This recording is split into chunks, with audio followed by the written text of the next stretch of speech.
Assalamualaikum warahmatullahi wabarakatuh. Jumpa lagi dengan channel Suyek.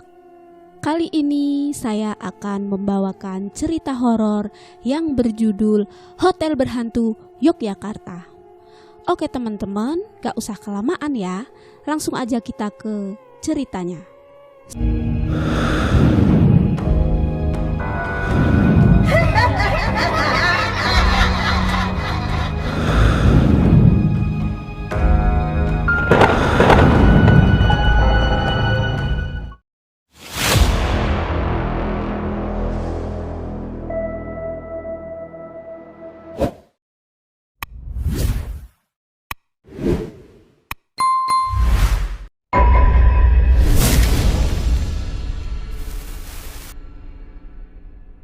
Sebut saja hotel itu bernama Hotel Mawar.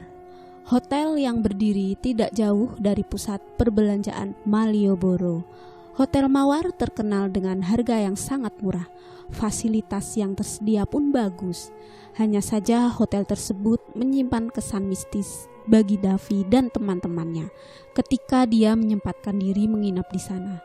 Kejadian ini berkisar tahun 2013 akhir, ketika sedang padat-padatnya para pelancong untuk berlibur di daerah istimewa Yogyakarta. Davi dan teman-temannya tidak berpikir panjang mengenai ruang penginapannya. Mereka baru kepikiran ketika hari sudah tengah malam. Akhirnya Davi dan teman-temannya mendatangi sebuah hotel yang bentuknya seperti rumah besar biasa pada umumnya. Di sana juga penduduk sangat sedikit.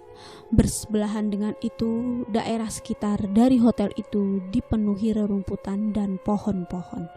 Sungguh aneh jika ada hotel di tempat yang seperti itu.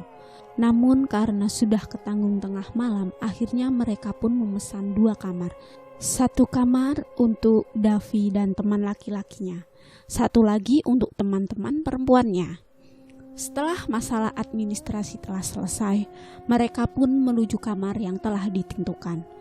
Letak antara kamar Davi dan kamar teman-teman ceweknya itu berjarak 1 kamar dari dirinya. Entah kenapa keputusan dari petugas hotel yang menentukan bahwa kamar nomor 008 tidak boleh ditempati. Mereka kira di kamar 008 terdapat tamu yang memesannya. Namun nampaknya kamar itu kosong dan tidak ada penggunanya sama sekali. Awalnya Davi dan teman-temannya tidak menganggap hal mistis di kamar 008. Namun ketika mereka sedang bercandaria di depan kamar masing-masing, petugas hotel mendatanginya sambil mengucapkan sesuatu. "Mas, sudah tengah malam. Aturan di hotel ini ketika sudah tengah malam tidak boleh berisik karena ada tamu istimewa yang datang," ucap petugas hotel tersebut. Davi dan teman-temannya sempat bingung. Siapakah tamu yang menempati kamar 008 di antara kamarnya dan juga kamar teman-teman perempuannya? Jadi Davi dan teman laki-lakinya ada di kamar 007 dan teman-teman perempuannya ada di kamar 009. Tepat jam 1 pagi, mereka pun masuk ke kamar masing-masing. Mereka memutuskan untuk tidur. Namun parahnya, teman Davi yang bernama Adam, dia menonton situs porno ketika Davi dan teman-temannya tertidur. Hal yang menakutkan pun terjadi. Kamar Davi, yakni 007, diketuk dengan keras seperti ketukan debt collector yang menagih hutang. Ketukan itu sangat keras hingga membuat Adam terkejut dan mematikan handphonenya. Padahal lagi puncak-puncaknya Adam ingin keluarkan air mani.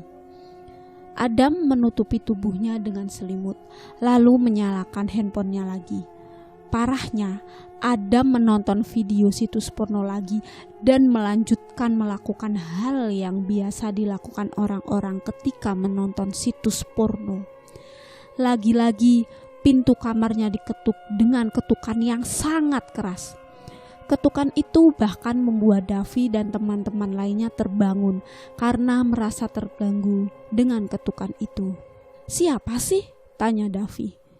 Nggak tahu, dari tadi juga ngetuk-ngetuk pintu, padahal gua lagi nonton nih. Nonton apaan lu? Tanya Davi.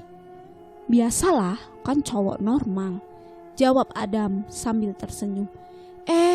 Parah lu Dam, tengah malam kayak gini masih aja nonton begituan.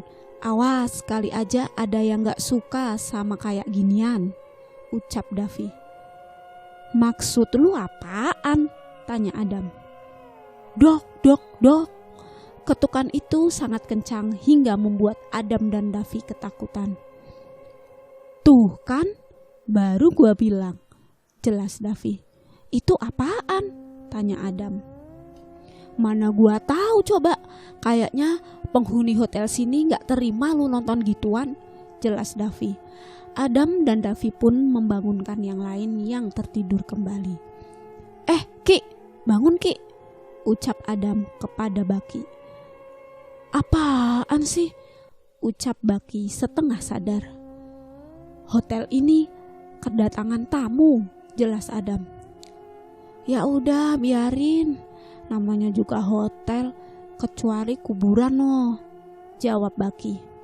Masalahnya tamunya adalah setan, jawab Adam. Hah? Baki pun terkejut, dia pun langsung menatap jendela kamarnya. Siapa tuh yang berdiri? Tanya Baki ketika melihat seseorang dengan rambut wajah berdiri tegap di jendela. Keadaannya waktu itu gelap, jadi tidak bisa melihat dengan jelas. Sosok itu berdiri tegak, tingginya kira-kira 2 meter.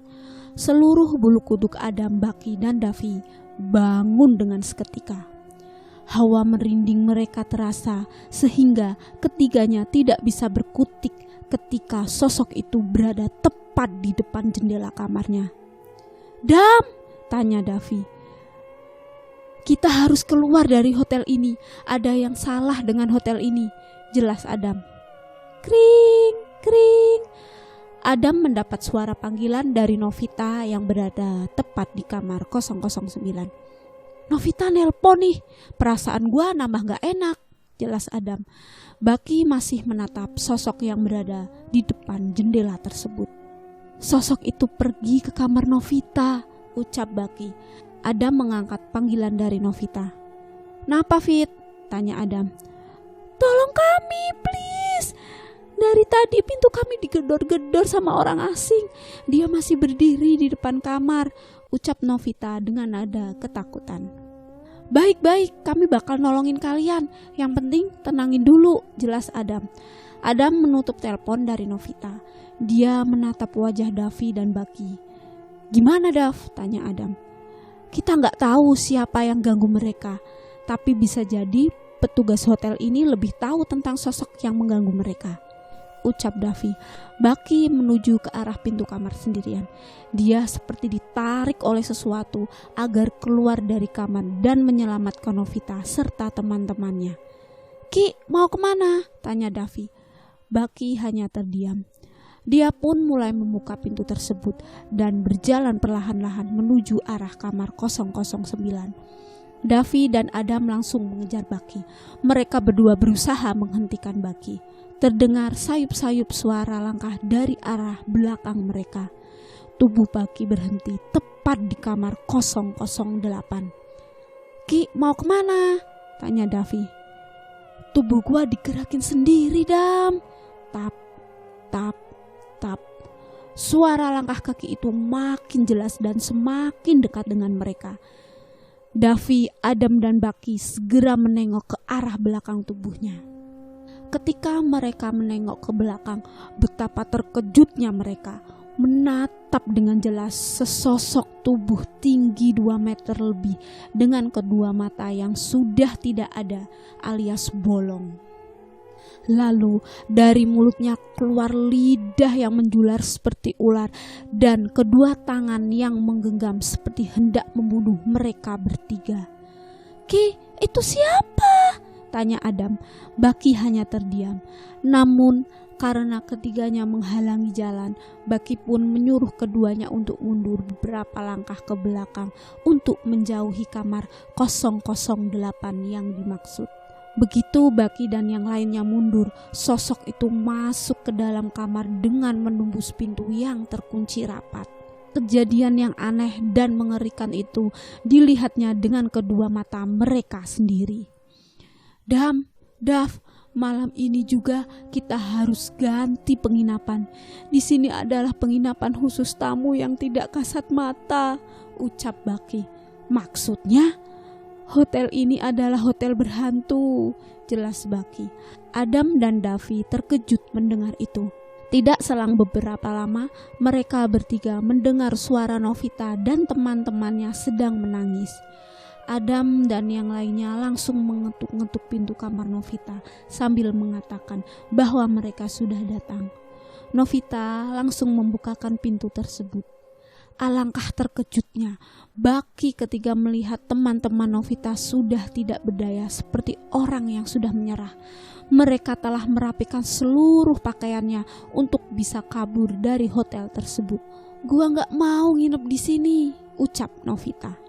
Kita keluar dari hotel ini sekarang juga. Davi dan Adam langsung menyeret dua teman Novita sembari membawa seluruh barang-barangnya. Begitu juga dengan mereka bertiga. Davi, Adam, dan Baki harus cepat mengambil seluruh barang bawaannya. Ketika mereka melewati kamar 008, mereka menahan suara, tangisan, dan langkah kaki agar tidak berisik serta mencoba untuk membangunkan penghuni kamar 008 yang terdapat sosok aneh dengan tinggi lebih dari 2 meter itu. Mereka berenam segera pergi dari hotel malam itu juga. Para petugas yang berjaga sebenarnya telah melarang mereka untuk pergi. Namun lagi-lagi Baki merasa kalau hotel yang diinapinya adalah hotel berhantu.